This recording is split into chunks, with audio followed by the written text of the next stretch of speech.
Régimen de Nicolás Maduro, hoy se conoció que son 12 los colombianos que están detenidos en el vecino país.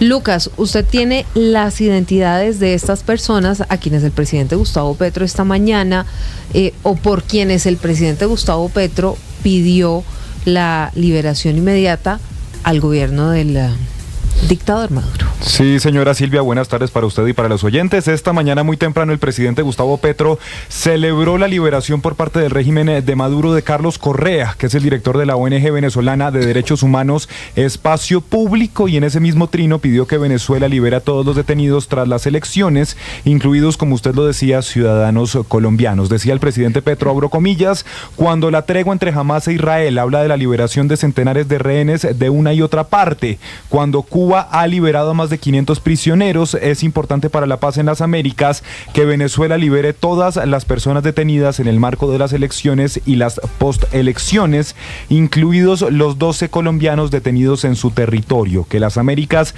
sean tierra de libertad sin presos políticos, cierro comillas, decía el presidente Gustavo Petro. Y justamente aquí en Blue Radio conocimos los nombres de estos 12 ciudadanos que han sido detenidos en Venezuela tras las elecciones del 28 de julio. Son Manuel Alejandro Tique Chávez, Arley Danilo Espitia Lara, David Josué Mise Durán, Edwin Iván Colmenares García, Carlos Alberto Cañas Carreño, Martín Emilio Rincón Quitián, Kevin José Saavedra Vasallo, Daner Gonzalo Barajas Luque, Lady Jimena Méndez Lucema, Brian Zair Navarro Cáceres, Dionel López y Juan Zúñiga. Hay que recordar, Silvia, que desde el régimen han dicho que han capturado a más de 150 extranjeros, dicen ellos, acusados de ser mercenarios y de estar involucrados en acciones terroristas para desestabilizar al chavismo. La ONG Foro Penal reporta 83 detenidos en lo que va de este 2025 y en total 1.697 presos políticos que han sido detenidos desde el pasado 28 de julio.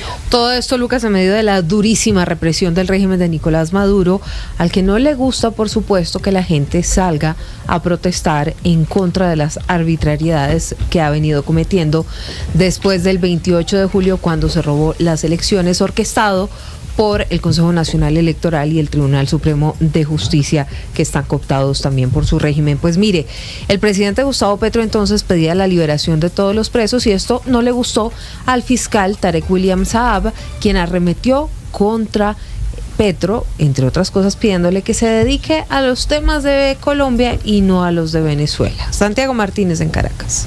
Estimado presidente Petro, ocúpese de los graves problemas de Colombia, que nosotros resolvemos los de Venezuela. Así inicia esta larguísima carta del fiscal general al mandatario colombiano, donde le hace una serie de reclamos relacionados a presos políticos y detenciones de mercenarios. Al inicio dice que le sorprendió que el presidente Petro se refiriera a detenidos venezolanos y celebrara como algo excepcional la liberación del defensor de derechos humanos Carlos Correa, ocurrido este jueves, pues dice que en Venezuela van más de 1.000 liberaciones de las últimas semanas. Insiste que en las semanas previas a la toma de posesión de Nicolás Maduro se han capturado decenas de mercenarios entrando a Venezuela desde Colombia, y se pregunta si los organismos de seguridad no saben quién entra y quién sale de territorio colombiano. Además cuestiona el silencio del presidente Gustavo Petro a las últimas afirmaciones de Álvaro Uribe sobre una posible intervención armada en Venezuela. Igual reclama que por el bien de la paz del continente, usted, en referencia al presidente colombiano, debería verificar que los organismos de seguridad cumplan con sus deberes y resguarden la frontera que comparten ambos países. En los párrafos finales sostiene que Nicolás Maduro no se ha entrometido en los asuntos internos de Colombia y que solamente responde cuando desde Colombia los enemigos de Venezuela atacan.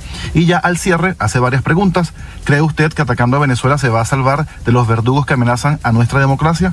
¿No le parece que su discurso se parece demasiado a la de estos personajes que convirtieron a vastas regiones colombianas en una fosa común? ¿Qué gana usted pareciéndose a estos asesinos seriales? La paz del continente necesita una aproximación distinta de usted en su condición de jefe de gobierno. Repito, es una larga carta del fiscal general Tarek William Saab al presidente Gustavo Petro, una serie de reclamos relacionados con presos políticos, liberaciones y los mercenarios detenidos acá en Venezuela.